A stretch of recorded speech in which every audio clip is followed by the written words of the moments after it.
संसार में हर यात्रा का एक अंत है, किंतु शिवलोक शिवलोक कोई स्थान नहीं, यह एक अवस्था है। जब जीवात्मा जन्म मृत्यु के भयानक चक्र से थक जाती है, तब उसे जिस गोद में विश्राम मिलता है, वह है शिवलोक। पुराण कहते हैं कि इस धाम की एक झलक पाने के लिए देवता भी सहस्त्रों वर्षों तक तप करते हैं। कैसा है वो दरबार जहां भूत प्रेत और देवता एक साथ बैठते हैं। कैसी है वह मणिकर्णिका जहां आत्मा का परमात्मा से विवाह होता है। हृदय थाम कर बैठिए, आज हम उसी मोक्ष धाम के दर्शन करेंगे। लेकिन वीडियो को शुरू करने से पहले हमारे चैनल शिव ज्ञान भक्ति फर्स्ट को सब्सक्राइब करें, वीडियो को लाइक करें और कमेंट में जरूर लिखें हरिओम।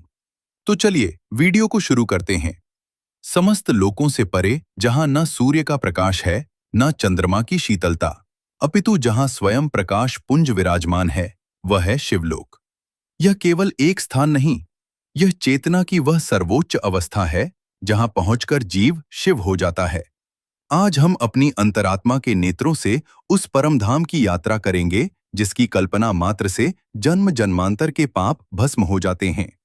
अध्याय 1, शिवलोक का वातावरण और प्रवेश। कल्पना कीजिए उस धाम की जो प्रकृति के नियमों से मुक्त है। पृथ्वी पर जिसे हम कैलाश कहते हैं, वह तो उस शिवलोक का मात्र एक भौतिक प्रतिबिंब है। वास्तविक शिवलोक तो चिन्मय है, अर्थात चेतना से बना हुआ। वहां की भूमि मिट्टी या पत्थर की नहीं, बल्कि चिंतामणि रत्नों की है। जैसे ही एक जीवात्मा शिवलोक की सीमा में प्रवेश करती है, उसे सर्वप्रथम सुगंध का अनुभव होता है।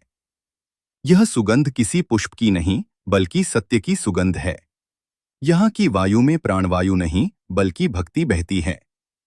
यहाँ समय काल ठहर जाता है, न भूत की चिंता, न भविष्य का भय, केवल वर्तमान का शाश्वत आनंद।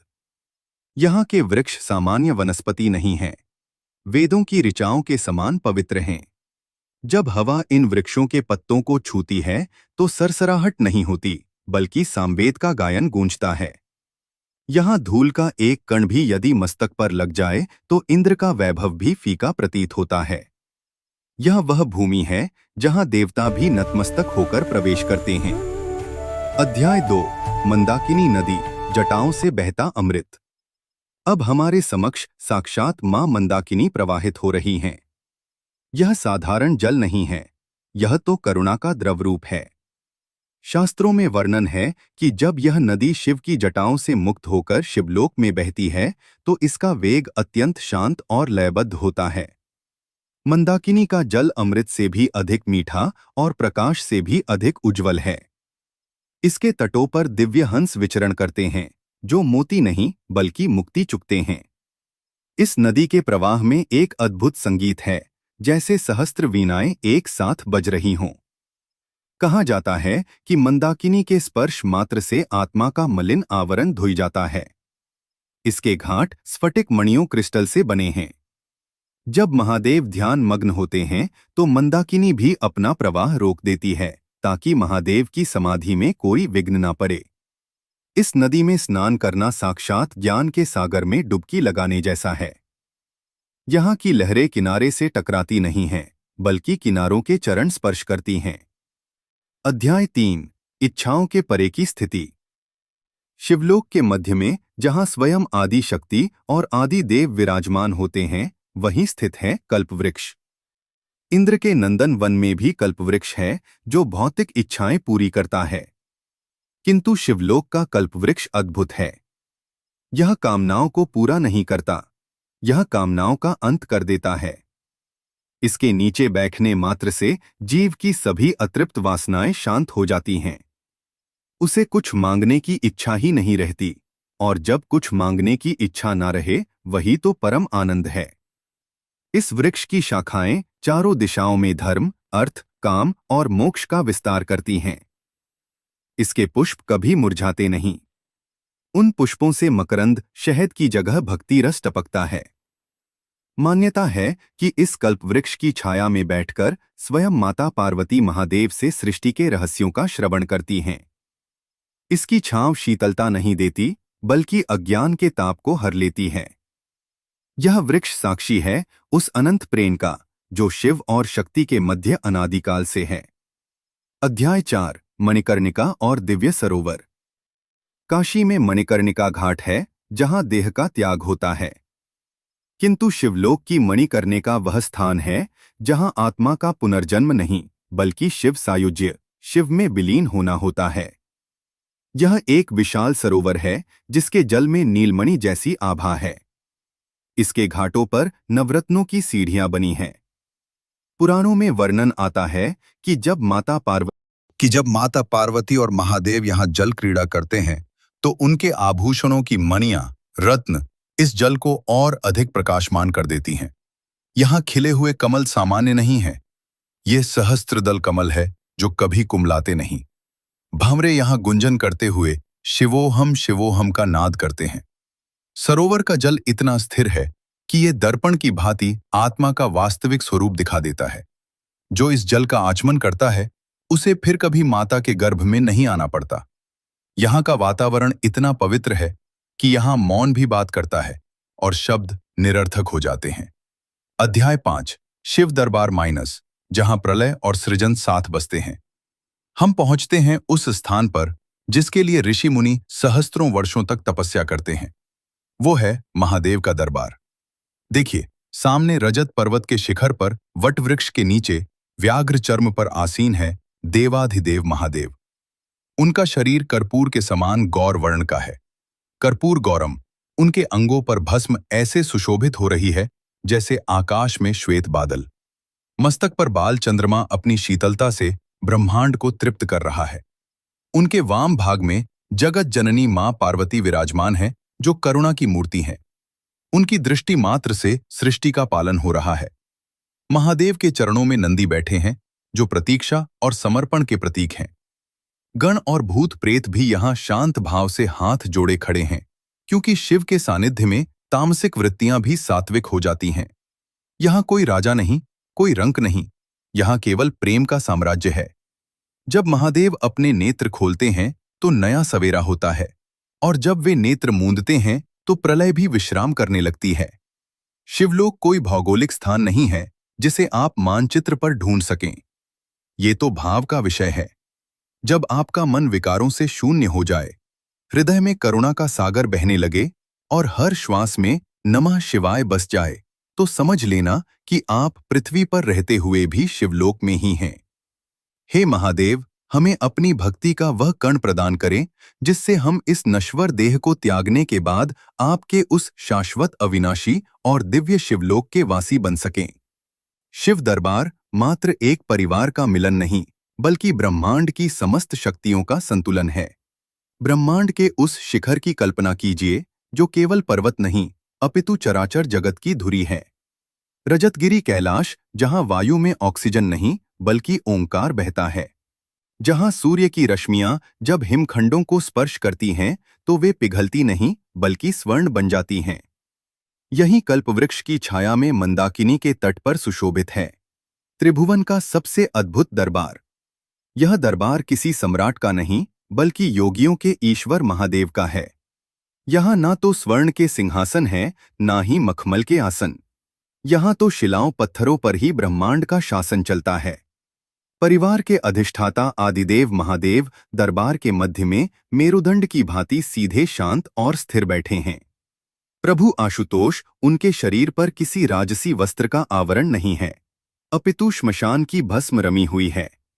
यह भस्म संदेश देती है कि अंत में सब कुछ राख हो जाना है, केवल शिव ही सत्य है।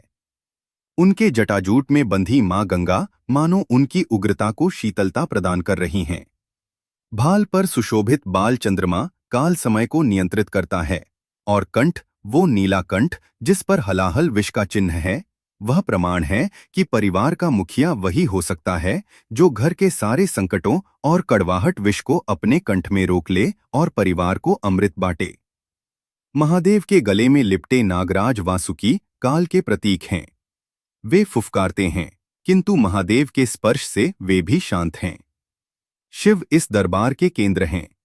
वे समाधि में होकर भी जागृत हैं और जागृत होकर भी विरक्त हैं। शक्ति स्वरूपा माता पार्वती, अन्नपूर्णा, यदि शिव शव होने से बचते हैं तो वह केवल शक्ति के कारण महादेव के वाम अंग में सुशोभित हैं। जगदम्बा पार्वती वे राजपुत्री हैं। पर्वतराज हिमालय की कन्या, फिर भी उन्होंने महलों का त्याग कर अवघर शिव के साथ पत्थरों पर रहना स्वीकार किया। शिव दरबार की शोभा माता पार्वती से ही है। जहां शिव विरक्त हैं, वहीं माता पार्वती गृहस्थ की पूर्णता हैं। वे न केवल गणेश और कार्तिकेय की मां हैं, बल्कि समस्त भूत प्रेत और गणों को भी अपने पुत्रवत स्नेह देती हैं। वे शिव को भिक्षा में अन्न प्रदान करती हैं, इसलिए वे अन्नपूर्णा हैं। जब शिव समाधि में लीन हो जाते हैं, तब माता पार्वती ही वह धुरी हैं जो इस विचित्र परिवार को जोड़कर रखती हैं। उनकी गोद में बैठकर संसार का सारा भय समाप्त हो जाता है। उनके नेत्रों में वह तेज है जो देवताओं को अभय देता है, और वह करुणा है जो असुरों को भी क्षमा कर सकती है। प्रथम पूज्य लंबोदर गणेश शिव और शक्ति के मध्य आनंद की साक्षात मूर्ति बनकर विराजमान है। विनायक, जिनका मुख गज हाथी का है, जो बुद्धिमत्ता और धैर्य का प्रतीक है, जिनके उदर पेट में समस्त ब्रह्मांड समाया हुआ है, इसलिए वे लंबोदर हैं। शिव दरबार में गणेश जी का स्थान समन्वयक का है। महादेव का तेज अत्यंत प्रचंड है, जिसे साधारण भक्त सहन नहीं कर सकता। गणेश उस तेज को अपनी सौम्यता से कम करते हैं और भक्तों को पिता तक पहुंचाते हैं। देखिए, वे कभी नंदी की पीठ पर चढ़ते हैं तो कभी शिवजी के सर्पों को खिलौना समझकर पकड़ लेते हैं। सर्प फुफकारता है, किंतु गणेश जी की निश्चलता देखकर वो भी फंड झुका लेता है।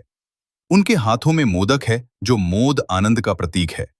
वे शिव दरबार के द्वारपाल भी हैं और उसके सबसे लाडले सदस्य भी। उनकी उपस्थिति मात्र से कैलाश का वातावरण उत्सव जैसा बना रहता है। देव सेनापति न स्वामी कार्तिकेय स्कंद गणेश। यदि बुद्धि हैं तो कार्तिकेय बल और तेज हैं। देवताओं के सेनापति षडानंद 6 मुख वाले कार्तिकेय शिव दरबार के रक्षक हैं। उनका व्यक्तित्व पिता शिव जैसा ही गंभीर और तपोमय है। वे सदैव सतर्क रहते हैं। उनकी दृष्टि सीमाओं पर रहती है ताकि कोई आसुरी शक्ति कैलाश की शांति भंग न करें। यद्यपि वे योद्धा हैं, किंतु माता पार्वती के समक्ष वे एक आज्ञाकारी पुत्र हैं।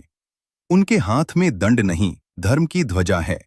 शिव दरबार में कार्तिकेय का होना यह सिखाता है कि भक्ति और शांति की रक्षा के लिए शक्ति और सामर्थ्य का होना भी आवश्यक है।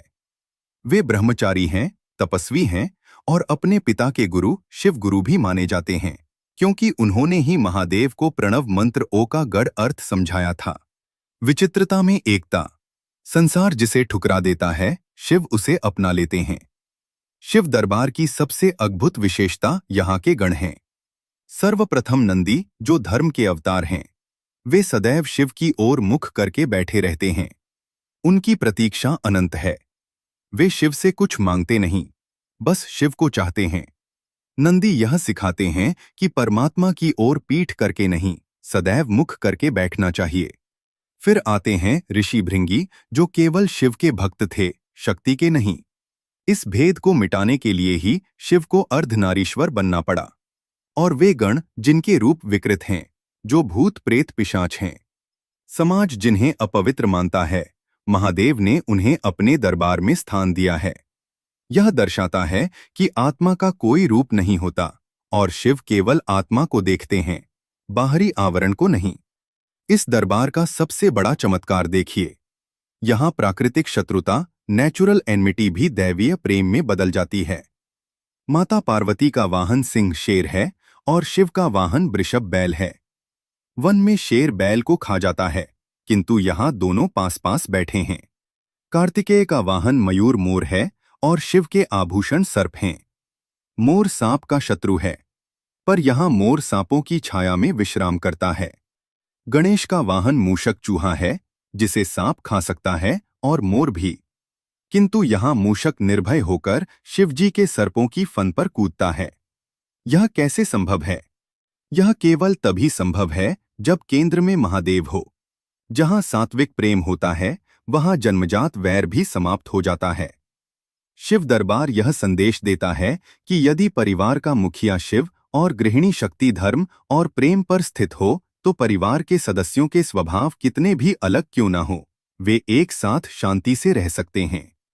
कैलाश का सायंकाल, अब संध्या का समय हो चला है। प्रदोषकाल, यह वह समय है जब शिव दरबार का सौंदर्य अपनी चरम सीमा पर होता है। समस्त देवता कैलाश पर उतरते हैं। स्वयं देवी सरस्वती वीणा का वादन करती हैं, इंद्र मृदंग बजाते हैं, लक्ष्मी जी गायन करती हैं और जगत पिता ब्रह्मा ताल देते हैं। और इस दिव्य संगीत पर नटराज शिव संध्या तांडव करते हैं। यह संहार का तांडव नहीं, यह आनंद तांडव है। माता पार्वती रत्नजित सिंहासन पर बैठकर इस नृत्य को निहारती हैं। नंदी और गण झूम उठते हैं। प्रकृति लयबद्ध हो जाती है। उस समय कैलाश का कण कण शिवमय हो जाता है।